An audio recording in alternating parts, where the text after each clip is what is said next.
a small video light offering a combination of handy features. Let's take a look.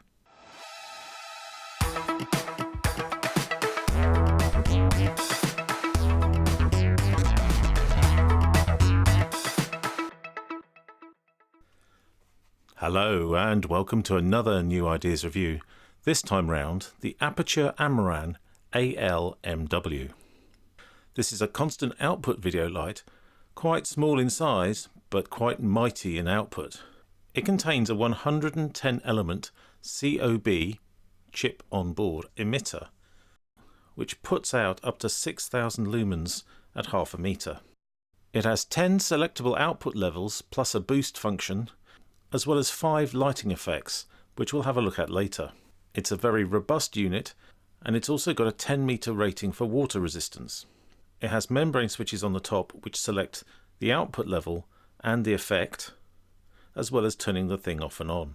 The maximum runtime is stated at 24 hours, but I was never quite able to get that at 10%. However, when set to full output at 100%, I did get the stated 1 hour 20 minutes. In fact, it was very slightly better than that at about 1 hour 25. What I should mention is that at this output level, it does get pretty hot, around 50 degrees C. However, you can then run this under a tap to cool it down. Just make sure that the plastic plug that covers the USB-C socket is plugged in before you do this. The power level indication is green and the output level is blue. However, I did find that there's not a linear relationship between the runtime and the battery meter.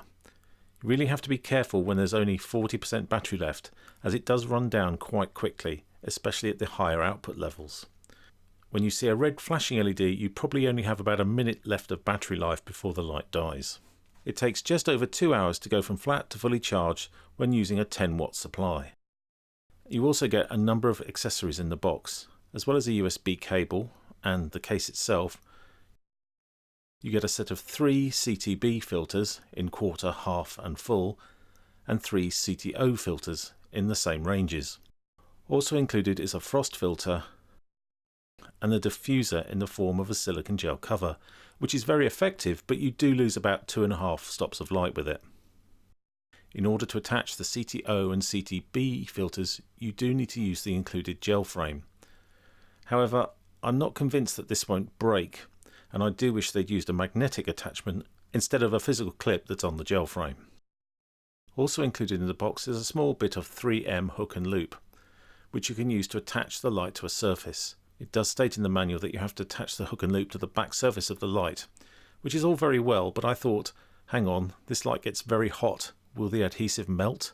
I thought I should test this, and running it at full power and hanging it vertically from a smooth surface, it didn't fail. It lasted the full 1 hour 25 minutes without falling off.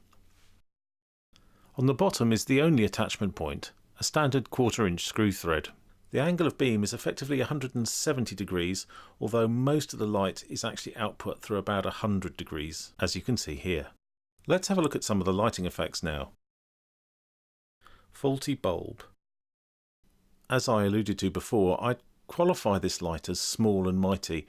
It's not going to be your key light for a full-length interview, but it certainly punches above its weight. Lightning. It's good as a backlight, although there are no included light modifiers to help shape the light. It can also work well as a fill light if you use the included diffusion to help soften things off a bit. TV. It's also quite good because you can hide it in lots of places because it's quite small for practical effects. As you're probably aware, I do lots of product reviews, so this is actually really good for me. Paparazzi. Now, I would have liked to have seen the Paparazzi one work slightly differently, with a longer activation time to properly mimic the way that flash is portrayed on film or on CCD based cameras. Instead, it actually gives you flash banding, fireworks. Out of all of them, I would probably say that the lightning is probably the most effective, and the least effective, well, probably the TV. As to the quality, well, from a CRI or TLCI point of view, it rates at greater than 95. Which seems to be the go-to standard for this sort of lighting these days. As to things I'd like to see improved, well, I would really have liked to see another mounting point, maybe on the short end, opposite the USB socket.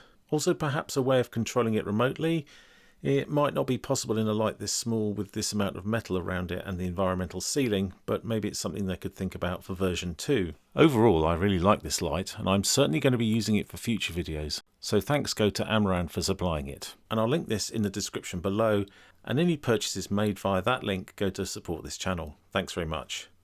If you want more content like this, please remember to throw me a like or subscribe. Please put any questions you have in the comments below, and thanks for watching. See you next time.